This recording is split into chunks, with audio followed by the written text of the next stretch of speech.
Hi, this is a short introductory video for Extended Solo, which is an additional solo material booklet for Twilight 2000.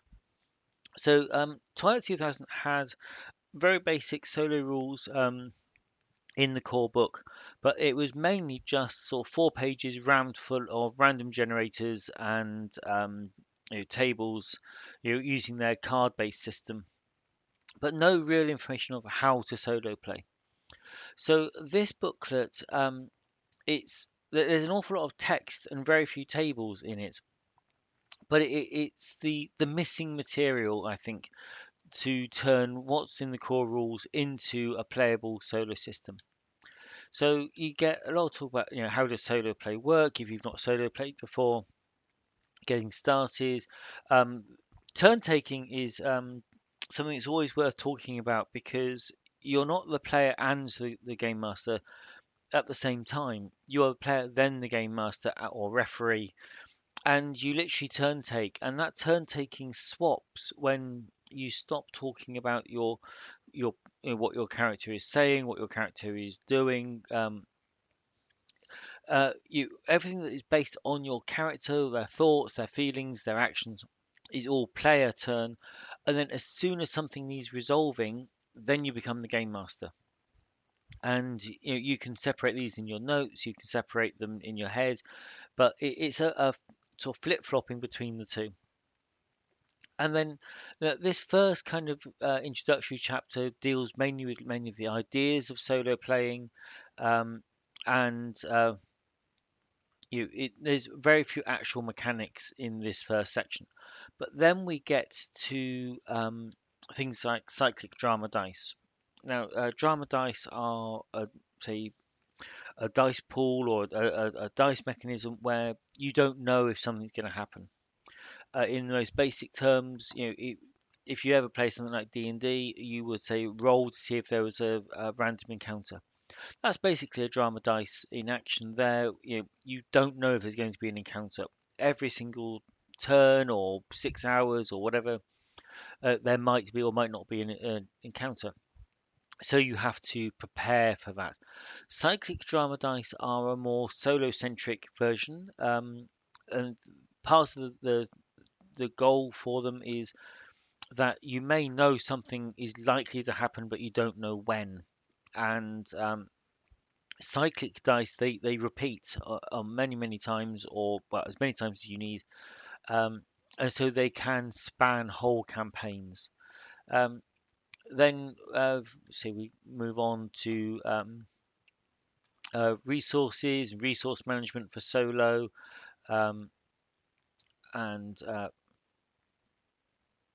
then sort of using your story and generating rumors.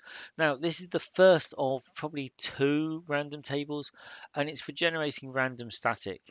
And so you draw a card for each column, and then trying to build um, an idea. There's I think it's a D10 table in the core rules of potential random radio transmissions. Um, this gives many hundreds or thousands of potential radio messages, um, just because you're doing, it's a 13 times 13 times 13 times 13, and you should never really run out. Um, and then, three things is a solo technique which I think is really good for different styles of play. If you really like the details and you want to get real down into kind of a gritty realism, three things will let you do it. If you want to play at a very just kind of a general top level, um, three things would also allow you to do that. It's all a case of, with three things you can iterate down to ever greater detail, um, if you want to. And